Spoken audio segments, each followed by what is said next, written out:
nós vivemos um conto de fadas, sabe? Na nossa narrativa, que é incrível como ela se mantém viva depois de quase 2 anos de genocídio. E isso é uma coisa, eu vou só dizer isso, Anderson, assim, não sei se você quer perguntar outra coisa, mas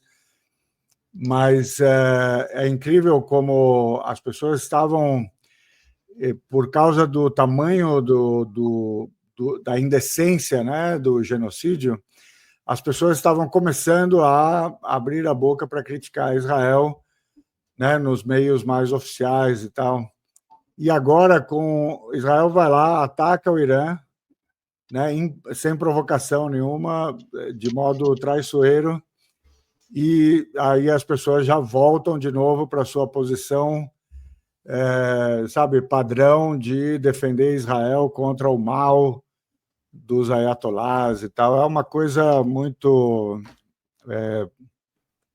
estranha, realmente. Muito Sem estranha. dúvida. Não, o que chama atenção, professor, é que o que vira notícia não é o bombardeio covarde por parte do Estado sionista de uma emissora de TV. O que vira notícia é a interrupção da transmissão dessa emissora. Aliás, a cobertura da mídia, da imprensa brasileira, é um caso à parte aí em relação não só, obviamente, a esse conflito nesse momento, mas em toda essa trajetória que a gente vê lá desde novembro de 2023 ali, essa situação envolvendo os ataques do Estado sionista a Gaza, enfim, isso é um caso à parte. Mas, para além disso, eu queria tratar de um ator que é principal nessa discussão, que é justamente os Estados Unidos, o apoio incondicional que os estadunidenses, que o Donald Trump, nesse momento, tem dado a Israel, tanto no campo de militar como no campo diplomático. Isso tem sido uma variável constante. O Donald Trump ele disse ontem, professor, que Teherã precisaria ou precisava ser evacuada imediatamente, numa mensagem ali que ele escreveu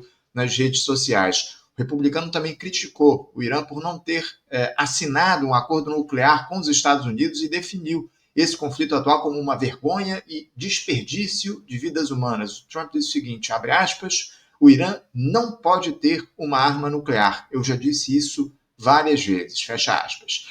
Falas do Donald Trump. Os Estados Unidos enviaram 2 porta-aviões gigantescos, o USS Nimitz, movidos a propulsão nuclear lá ao Oriente Médio. Ontem, o Donald Trump, inclusive, deixou uma reunião do G7 lá no Canadá, da qual ele participava, deixou mais cedo, abandonou essa reunião para tratar de questões que ele cita como mais importantes, inclusive, que o cessar-fogo, como havia sugerido o presidente da França, Emmanuel Macron. Disse que o Trump teria saído mais cedo para tentar negociar esse cessar-fogo. O Trump disse que eram questões mais importantes do que essa. O republicano, aliás, teria pedido para o Conselho Nacional de Segurança lá nos Estados Unidos estar preparado. Especula-se, professor, que os Estados Unidos vão lançar um ataque direto contra o Irã a qualquer momento. Qual a estratégia dos Estados Unidos, professor, diante disso? Os Estados Unidos que utilizam o seu enclave no Oriente Médio, que é o Estado de Israel, para atacar o Irã. Qual é o cálculo do Donald Trump na sua análise? Então, primeiro, assim, eu sinceramente acho que é possível que os Estados Unidos venham a atacar o Irã e é possível que eles não ataquem o Irã. Essa é a grande pergunta, sabe?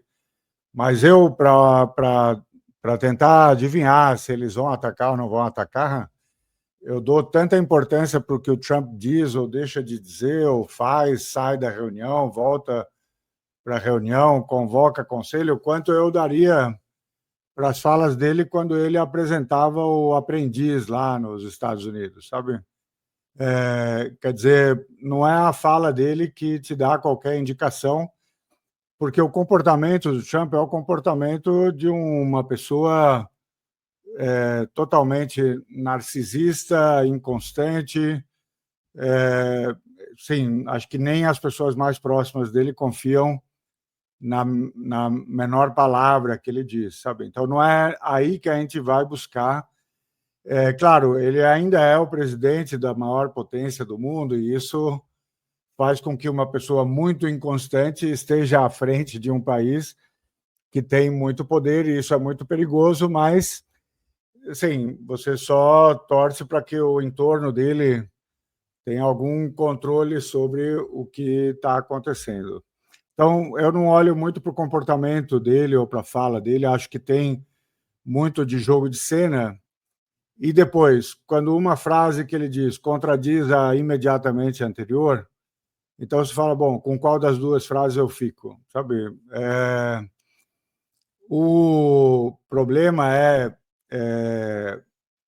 sim, os Estados Unidos provavelmente não têm interesse em entrar numa guerra contra o Irã, porque isso provavelmente traria assim, um prejuízo muito grande para os Estados Unidos e talvez selaria, digamos, a decadência do poder americano enquanto poder militar. Tal. Isso aqui pode virar algo nada menor do que uma guerra mundial, entendeu? Então, para você atacar o Irã, você precisa pensar muito bem e precisa, talvez, contar com, e é isso que algumas pessoas dizem, né? Que os Estados Unidos talvez vão tentar contar com alguma, entre aspas, compreensão iraniana, que diria assim, ó, nós vamos bombardear talvez uma das usinas nucleares, usinas não, né, das instalações nucleares, vocês deixam passar e aí a gente volta a negociar. Quer dizer, a gente faz um show para dizer que Israel não perdeu e para dizer que a gente mostrou a nossa força, mas também a gente não vai para uma guerra total. Mas para isso você precisaria que o Irã concordasse com esse jogo, né? E dissesse, tudo bem, ataca e aí depois a gente negocia e tal. Não seria a primeira vez na história dos Estados Unidos, né? Fazer um show para dar a ideia de que venceram e depois recuar sem que as pessoas percebam que eles recuaram.